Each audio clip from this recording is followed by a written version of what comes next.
جب رسول دنیا سے چلے گئے، رسول کے جانے کے بعد رسول کے چچا حضرت عباس ابن عبد المطلب، رسول کے وصال کے بعد، رسول کے دنیا چھوڑنے کے بعد، یہ حضرت علی کے گھر ہے. توجہ پوری صحابہ. رسول کے چچا نے آ کے حضرت علی سے کہا، اے علی تیرے گھر میں نبی کے کچھ تبرکات پڑے ہیں، جو چیزیں رسول استعمال کرتے تھے وہ آپ کے گھر ہیں. مولا امیر المومنین نے فرمایا ہاں چچا وہ میرے گھر ہے. جناب عباس ابن مطلب نے کہا کہ کیونکہ میں گھر کا بڑا ہوں، خاندان کا بزرگ میں ہوں، اس خاندان میں مجھ سے بڑا بزرگ کوئی نہیں، لہٰذا میں چاہتا ہوں یہ چیزیں مجھے دے دی جائیں.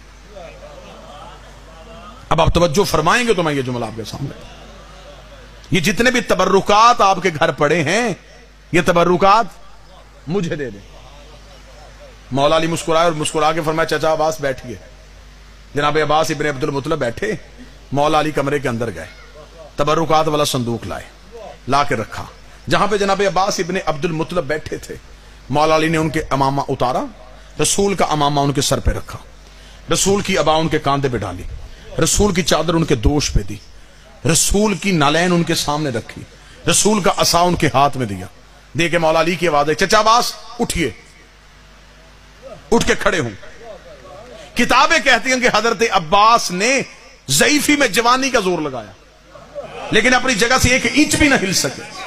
دیکھتے علی کیا رکھ دیا تو نے میرے اوپر، یہ وزن مجھ سے اٹھایا کیوں نہیں جا رہا؟ اتنا کہنا سنی کتابوں میں لکھا ہے. علی کی آواز حسن، بچپن کا حسن باہر آیا، علی نے وہی امامہ حسن کے سر پہ رکھا، وہی عبا حسن کو پہنائی. فرمایا حسن ذرا چچا عباس کو چل کے دکھا. حسن نے چلنا شروع کیا، آواز آئی حسین ذرا باہر آ. بچپن کا حسین آیا، علی نے وہی امامہ حسین کے سر پہ رکھا، وہی عبا حسین کو پہنائی. حسین نے چلنا شروع کیا، علی نے وہی امامہ اپنے سر پہ رکھا، وہی عبا اپنے کاندھے پہ رکھی. جب علی نے چلنا شروع کیا، جناب عباس ابن عبد المطلب اپنی جگہ سے اٹھے. علی کی آواز آئی چچا عباس یہ سامان تو لیتے جائیے. فرمایا پریشان میں اس بات پہ نہیں ہوں، یہ وزن میں نے نہیں اٹھایا، تیرے بیٹوں نے کیسے اٹھا لیا. پریشان تو میں اس بات پہ ہوں جیسے ابا تجھے پوری آئی ویسے ہی تیرے حسن کو پوری آئی، ویسے ہی تیرے حسین کو پوری آئی. فرمایا چچا عباس یاد رکھنا یہ نبوت کا بوجھ ہے، امامت کے علاوہ کوئی اٹھا ہی نہیں سکتا.